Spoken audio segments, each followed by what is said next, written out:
আজকে দেখাবো বিকাশ অ্যাপ ছাড়া কিভাবে সেন্ড মানি করতে হয়। বিকাশ অ্যাপ ছাড়া সেন্ড মানি এটা আমরা স্মার্টফোন থেকেও করতে পারি অথবা বাটন ফোন থেকেও করতে পারি। তো যদি স্মার্টফোন থেকে করি তাহলে আমরা প্রথমে ডায়াল অপশনে চলে যাব। ডায়াল অপশনে গিয়ে যে নাম্বারে আমি সেন্ড মানি করব সেই নাম্বারটি আমি কপি করে নেব। এই যে এই নাম্বারে আমি সেন্ড মানি করতে চাচ্ছি, তাই এই নাম্বারটি আমি কপি করে নিলাম। আঙুলটি টাচ করে ধরে রাখবো। দেখতে পাচ্ছেন এখানে কপি নাম্বার চলে এসেছে। এবার এটার উপরে টাচ করব। নাম্বারটি কিন্তু কপি হয়ে গেল। আর যদি আমি বাটন ফোন থেকে করি তাহলে যে নাম্বারে আমি সেন্ড মানি করব সেটা আমি কাগজে কোনো এক জায়গায় লিখে নিব। এবার আমি এখান থেকে বের হয়ে আবার আমি ডায়াল অপশনে চলে আসব। এবার এখানে টাইপ করব *247#। এবার ডায়াল করে দেব।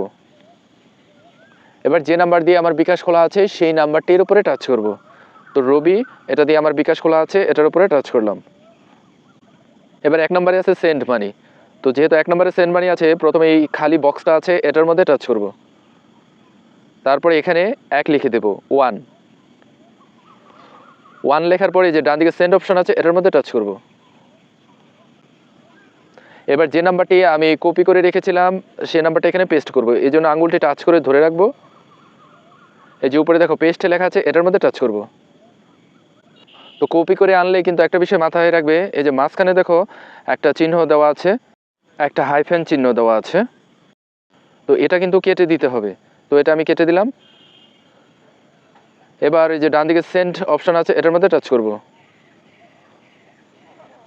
এবার এন্টার অ্যামাউন্ট, এখানে কত টাকা আমি সেন্ড মানি করব সেটা এখানে লিখে দেব। তো এখানে আমি 50 টাকা করছি। এবার ডান দিকে সেন্ড এটার মধ্যে টাচ করব। এবার রেফারেন্স হিসেবে এখানে আপনি আপনার নাম লিখে দিতে পারেন। তো এখানে আমি নাম লিখে দিলাম। এবার ডান দিকে সেন্ড এটার মধ্যে টাচ করব। এবার এখানে আমি পিন নাম্বার দেব। বিকাশের যে পিন নাম্বারটি আছে সেই পিন নাম্বারটি আমি এখানে টাইপ করব। পিন নাম্বারটি দেওয়ার পর এই যে ডান দিকে সেন্ড লেখা আছে এটার মধ্যে টাচ করব।